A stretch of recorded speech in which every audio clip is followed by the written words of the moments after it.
younger, my grandma Esther, who's exactly like me, that's what everyone was telling me, was very stubborn. Always made fun of me. I was never good enough. My hair was never long enough, never short enough, never brown enough. I don't know, everything was just wrong. She died a few years ago, and a few months before her death, she and I got into a not so very friendly argument. There were a lot of things that I shared with my great-grandmother. The day of her funeral was the hardest thing for me. Since I was younger and she found out that she had cancer, she had me promise her that I was going to donate my hair for her. When we were in the church, I heard the kids singing. It was as if me saying goodbye to her was me donating my hair a month after she died. I lost a lot of my faith that day. My grandpa, we had a good relationship. It was the only thing that she really wanted from me other than to be Miss Perfect. We got a call from my grandma that it wasn't looking so good for my grandpa. And I told her that I would never forget her. I didn't really comprehend it at first because it didn't set in all the way. I found my faith after that. I grew stronger and stronger. And religion became the greatest thing that's in my life right now because it keeps me close to my grandmother and to my family.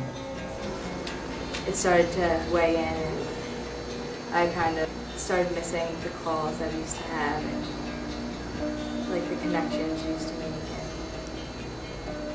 It kind of always sticks with me, but I had to understand it first because it was just hard for me to grasp. I had an experience that I thought was be-all and end-all of all experiences, and nothing prior in my life and nothing in the future in my life was ever going to be anything better.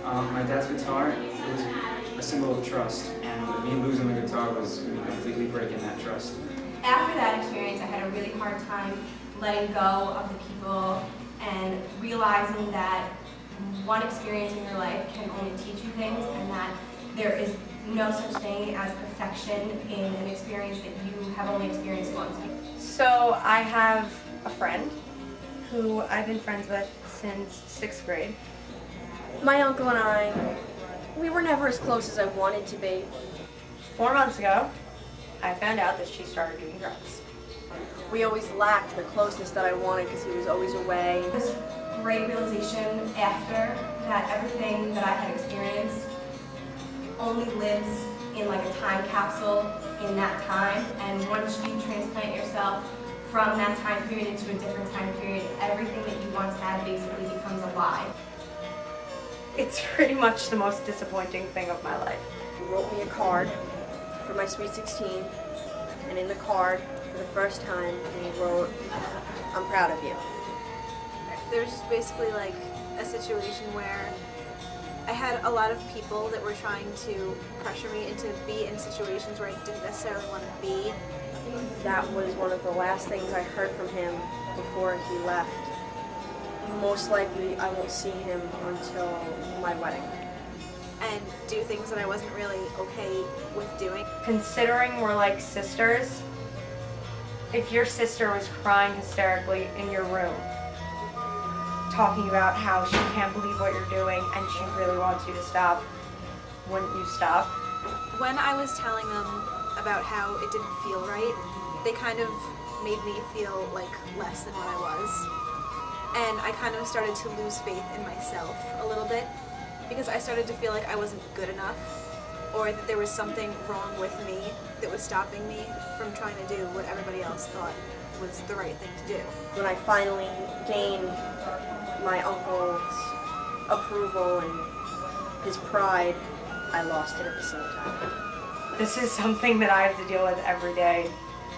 I have to be a parent to my best friend who's supposed to be helping me. I didn't feel like I was good enough to just be. It's like any hope that I had in her just progressively goes away, day by day. I created an altar universe for myself where it was only the people I had felt comfortable with, and it was only the situations I had felt comfortable with this. And once you're not in that situation anymore, and once it's impossible for you to be there, the real world hits you and smacks you in the face. I wanted so much for it to be me under the rubble. Even for a minute, a second. It was just as simple as wanting it to be me in this place. And it was more complicated than that. The end of suffering does not justify the suffering, and so there is no end to suffering. I'd experienced joy, but not nearly enough. Could there be enough? It was the silence of my life. Why are you leaving me? He wrote, I do not know how to live. I do not know either, but I am trying. He wrote, I do not know how to try. I'd left behind 1,000 tons of marble. I could have released sculptures. I could have released myself from the marble of myself.